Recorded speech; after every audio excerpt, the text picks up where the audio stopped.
এই জেনারেশনের ছেলেমেয়েরা আসলে সোশ্যাল মিডিয়া ফ্রিক, এই জন্যই তাদের ফলাফল এত খারাপ। এটা কি ঠিক? হাল ছিল না। হাল ছিল না বন্ধু, তাই না? হ্যাঁ। আপু আসসালামু আলাইকুম। ওয়ালাইকুম সালাম। কি অবস্থা, রেজাল্ট কেমন পেলেন বলেন? জিপিএ 5 পেয়েছি আলহামদুলিল্লাহ। যখন আপনি শুনলেন বা আপনি নিজের চোখে দেখলেন যে আপনি জিপিএ 5 পেয়েছেন, ঠিক ওই মুহূর্তে আপনার কেমন লেগেছে?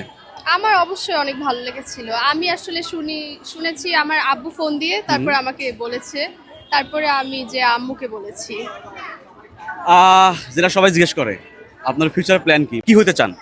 আমার ইচ্ছা আছে সায়েন্স ব্যাকগ্রাউন্ডেই পড়বো, আচ্ছা কেমিস্ট্রি অথবা ফার্মেসি এই টাইপের আচ্ছা। কোনো সাবজেক্টে।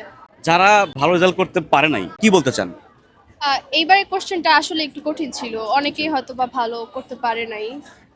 পরের বছরে ইনশাল্লাহ ভালো একটা প্যাটার্নের কোশ্চেন করবে, তাই হাল ছেড়ো না। হাল ছিল না বন্ধু, তাই না? হ্যাঁ। দেখলাম যে এবার পাশের হার মনে হয় একটু কম।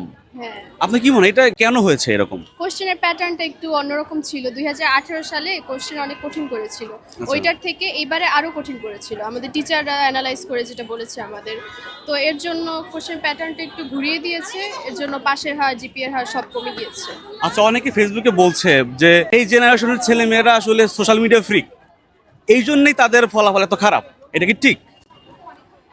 এটা ডিপেন্ড করে, কিন্তু সোশ্যাল মিডিয়া ছাড়া তো আপনি ঠিকমতো পড়তেও পারবেন না। এক্স্যাক্টলি। যারা আপনার ছোট বোনরা আছে, যারা সামনেবার যারা পরীক্ষা দিবে, তাদের উদ্দেশ্যে আপনি অ্যাজ এ সিনিয়র কি সাজেশন বা কি টিপস থাকবে? চেষ্টা করে যাও, ইনশাল্লাহ জয় হবে। ওকে আপু, থ্যাংক ইউ সো মাচ।